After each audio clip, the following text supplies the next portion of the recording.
Hello, everyone. This is Marianne with Akashic Inspirations, and this is a free reading for Luna Elizabeth Thorn. And today I'm going to be working with Wisdom of the Hidden Realms exclusively because I thought there was some things that needed to be brought out into the light regarding your question regarding relationships. The thing that I saw.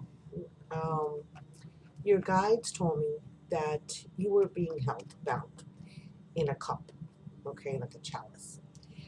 But that can be broken by your own will, okay. Um, First, you have to acknowledge that you have the power within you, um, and at any moment, and just to say, enough is enough. That's it. I'm done. And with that, that's enough, okay, because your will is greater than anything else you can imagine. I saw your guide, and was dressed in a black robe with a cowl, so her face was hidden, but the inside, the inner lining of the cowl was in red. Okay, and apparently she was somebody who had a lot of power in her life, and she really assists you very much and directs you, and she's there to help you. Okay, she wants your inner strength to shine and come out. Um, she's your teacher for now. She's a woman who was very revered in her craft. Okay, so I saw very powerful um, spirit guide that you have. Um, and she says you could choose to walk a lighter path. And to remember, she says this, to remember your instructions, going to the shores of the lake and cleanse yourself there. So you need some type of cleansing. Um, and she said that you would know uh, this lake. Okay, she was kind of circumspect, but that's the messages that I received for you from her. And so now we go on to the cards of the hidden wisdom of the hidden realms, and that's by, of course, Baron-Reid. And the first card that comes out is called the Lady of the Mirror. And look, she's right at the lake. So I think this is very symbolic. It's really important that you do this. And it's called Reflection and Non-Judgment. So go ahead and read to you what it says about it. The Lady of the Mirror is both ally and challenger, asking you to see yourself in the mirror made by the events in your life.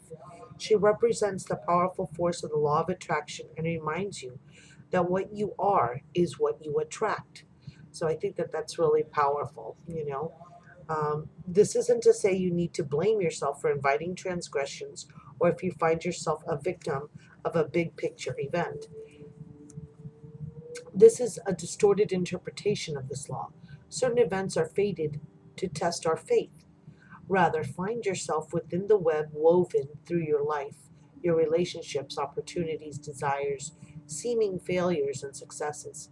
Observe how you've responded to life's challenges, great and small, and be aware of what is familiar in the present. Release all judgment and accept things exactly as they are with love.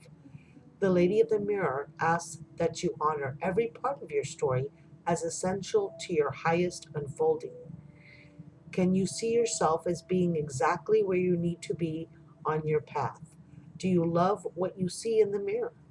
Can you perceive your path in your reactions and the motives behind your current question? You will find your answers in a thorough and honest self appraisal. So I think part of that cleansing has to do with this non judgment and a review of your life as to what you've chosen. The second card that came out is called the Dragon's Duel, Inner Conflict, Morality, and Conscious Choice. Here we're talking about the conscious choice of things that you are manifesting in your life. And this card also says that the dragon's duel takes place at a proverbial fork in the road. It's both ally and challenger, exactly like this one. So it's a integration of the duality. Okay, it's both as it represents the tension of opposites.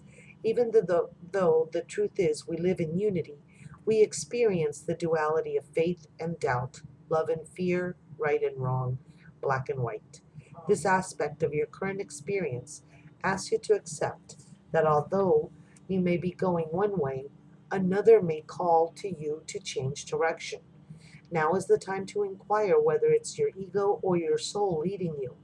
There are always choices in life. Decision making also solves inner conflict. If you're torn between two dragons, the one you choose to feed will be the one that wins.